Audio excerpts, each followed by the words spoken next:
आप देख रहे हैं सीएनबीसी आवाज। अब लेते हैं फटाफट से कुछ और क्वेश्चंस को। सोशल प्लेटफॉर्म से पहले सवालों को पिक कर लेते हैं। एक सवाल वरुण ने भेजा है। निफ्टी का इन्होंने जुलाई सीरीज का ही 24,800 का पुट लिया हुआ है 66 रुपए पर। जानना चाहते हैं क्या करें इस पोजीशन में। जी। वाले जी, मेरे को ऑप्शन का प्राइस लोड नहीं हो रहा है, तो मेरे को 1-2 मिनट दीजिएगा। इसमें आप दूसरा सवाल ठीक है, पूछ लीजिए तब। तब तक दूसरा क्वेश्चन जी। ले लेते हैं। और एक सवाल पूछ रहे हैं, पैरादीप फॉस्फेट पर वनोद 700 शेयर हैं आईपीओ के टाइम से, होल्ड करें या सेल। जी, ये देखिए काफी अच्छा मोमेंटम पारादीप फॉस्फेट में हमें देखने मिला है। और कल जिस हिसाब से नंबर्स के बाद स्ट्रॉन्ग रिएक्शन था, आज वापस इसमें फॉलो थ्रू बाइंग बहुत अच्छी देखने मिली है। और स्टॉक वन वे मोमेंटम में रहा है। यहाँ पे मुझे लग रहा है कि एक बार थोड़ा सा प्रॉफिट बुक कर लेना चाहिए इन लेवल्स पे। ओके। निल ने एक सवाल भेजा है, Nippon India in fact Indian hotel पर 100 शेयर्स इनके पास 548 के भाव पर लॉन्ग टर्म व्यू है। जी। ये देखिए यहाँ पे एक टाइट रेंज कंसोलिडेशन चल रहा है। ओवरऑल स्टॉक 20 डेमा के आसपास में कंसोलिडेट कर रहा है। बट सिंस अगर इनका व्यू लॉन्ग टर्म का है तो बने रहने की सलाह रहेगी। एज अ सेक्टर हमें काफ़ी अच्छा लग रहा है, hotel industry as a whole. और यहाँ पे जो इन्हें स्टॉप लॉस मेंटेन करना चाहिए वो 730 का एसएल मेंटेन करे। ओके। कुछ और क्वेश्चंस लेते हैं और अब फेसबुक से कुछ सवालों को पिक कर लेते हैं। और सवाल फेसबुक पे जो इस टाइम आ रहे हैं उसमें एक सवाल हमें भेजा है कन्हैया ने। टाटा स्टील पर इनका सवाल है, 233 का इनका बाइंग प्राइस है। एक है बैंक ऑफ इंडिया, यहाँ पर 132 का इनका बाइंग प्राइस है। लॉन्ग टर्म व्यू है। जी। टाटा स्टील में क्या बाइंग प्राइस बताया इन्होंने? टाटा स्टील में 233, बैंक ऑफ इंडिया में 132। जी, मेरे ख्याल से टाटा स्टील का जो इन्होंने प्राइस बताया शायद प्री स्प्लिट या प्री बोनस का प्राइस रहेगा, प्री स्प्लिट का प्राइस रहेगा। क्योंकि चार्ट्स पे वो बहुत तो नहीं दिख रहे हैं।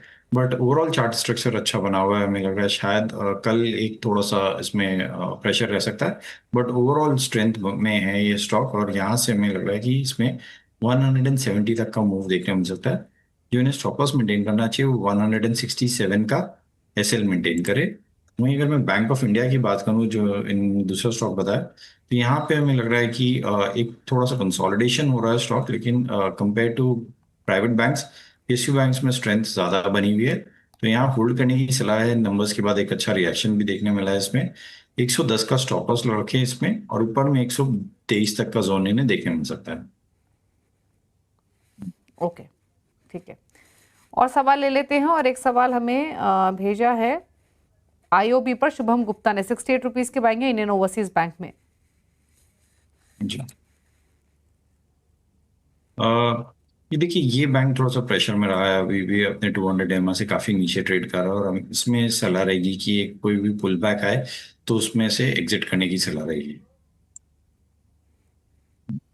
ओके, बात करते हैं एक और क्वेश्चन की। और लॉरस लैब पर सवाल भेजा है अब्बास अली सैयद ने। 50 शेयर है, 683 की बाएंगे, लॉन्ग टर्म व्यू है, शॉर्ट टर्म व्यू है, माफ कीजिए। जी, ये देखिए एक वन वे मोमेंटम देखा हमने लॉरस लैब में, और अच्छे भाव पे इन्होंने लिया है। यहाँ पे प्रॉफिट बुक करने की सलाह रहेगी एक बार लॉरस लैब में। सचिन दीवान ने एक सवाल भेजा है कोफोर्ज पर। 50 शेयर्स है, 1785 की बाएंगे, 3 मंथ्स का व्यू है।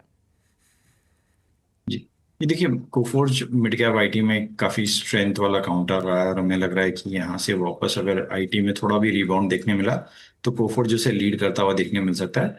1720 का स्टॉप लॉस लगाकर इस पोजीशन में बने रहे। ऊपर में लगता है इसमें 1840 तक का जोन देखने मिल सकता है। ठीक है, चलिए, तो ये रही सलाह आपके लिए कोफोर्ज पर। यहाँ पर 1750 के आसपास की क्लोजिंग आज के सेशन में आते हुए दिखाई दी। एक और सवाल ले लेते हैं क्विकली। रमेश एक सवाल भेज रहे हैं सुमितोमो केमिकल पर। 480 की बाइंग है, लॉन्ग टर्म व्यू है, क्या करे। जी। जी देखिए, काफ़ी अच्छे स्ट्रेंथ में है ये स्टॉक। और आज तो इसमें क्लियरली एक प्राइस वॉल्यूम ब्रेकआउट भी देखने मिला है। इनफैक्ट 2 दिनों से प्राइस वॉल्यूम ब्रेकआउट भी इसमें क्लियरली विजिबल है। यहाँ से जो स्टॉप लॉस उसे ट्रेल करके ऊपर ले आया है और 611 के करीब का एक एसएल रखे ऊपर में। हमें लगता है इसमें इन्हें 700 तक का जोन देखने मिल सकता है। ओके, चलिए शो को समेटने का वक्त है। शुक्रिया आपका आने के लिए शो में। आशीष, कोई क्लोजिंग कमेंट? जी, इसमें से जितने भी स्टॉक्स हमने डिस्क्लेमर किए, डिस्कस किया, उसमें किसी में भी हमारी ट्रेडिंग पोजीशन नहीं है। निफ्टी बैंक निफ्टी में जरूर हमारी ट्रेडिंग पोजीशंस रहती है। ओके, शुक्रिया आपका शो में आने के लिए और सभी क्वेरीज को आंसर करने के लिए। इसी के साथ इस शो में तो इतना ही। ब्रेक के उस पार भी खबरें जारी हैं। नमस्कार।